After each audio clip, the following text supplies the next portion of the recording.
Ulat News Updates. Mga balita ngayon, bangkay ng hinihinalang NPA armas at landmine na diskubre sa Camarines Sur. 12 million pesos halaga ng refurbished gadgets nasabat sa Subic. Libreng sakay sa Sulu Zamboanga Road, tuloy-tuloy na ibinibigay ng Coast Guard. Ako po si Cesar Soriano para ihatid ang nangungunang mga balita sa buong kapuluan ngayon. Natuklasan ang pinagsanib na puwersa ng 83rd Infantry Battalion at Philippine National Police o PNP ang isang inabandonang bangkay ng hinihinalang miyembro ng NPA kasama ang M16 rifle, M203 grenade launcher, 3 magazine at ipinagbabawal na landmine sa barangay San Sebastian, Lagunoy, Camarines Sur.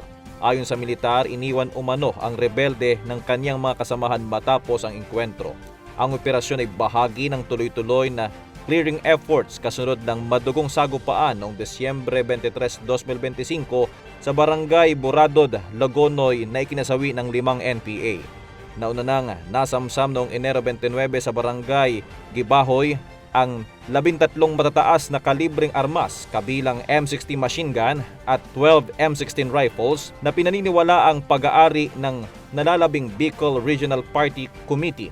Sinabi ng Army na patunay ito ng patuloy na paghina ng kakayahan ng NPA sa lawigan habang nagpapatuloy ang pursuit operations.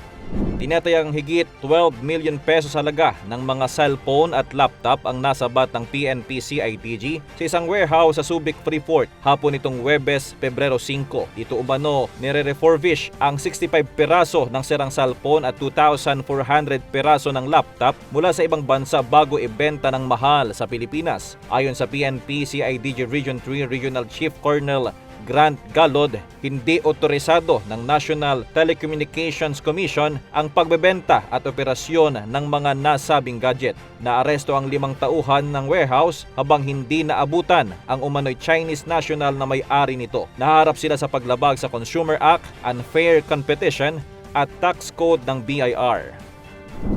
Tuloy-tuloy ang Philippine Coast Guard sa pagbibigay ng libreng sakay sa Mindanao upang matugunan ang mga biyaherong naapektuhan ng limitadong biyahe sa dagat. Noong 5 ng Pebrero 2025, ligtas na naihatid ng BRP Capones o MRRV DAS 4404 ang humigit kumulang 100 pasahero mula sa isla ng Bungi-Bungi, Sulu patungong Zamboanga City bandang alas 2 ng hapon.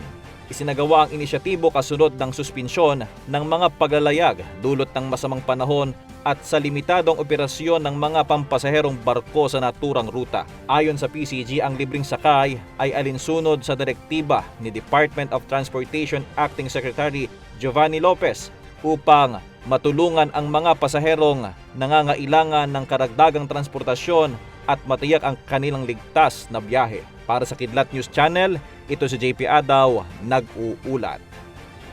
Ako po si Cesar Soriano, kasama nyo sa bawat pagputo ng balita.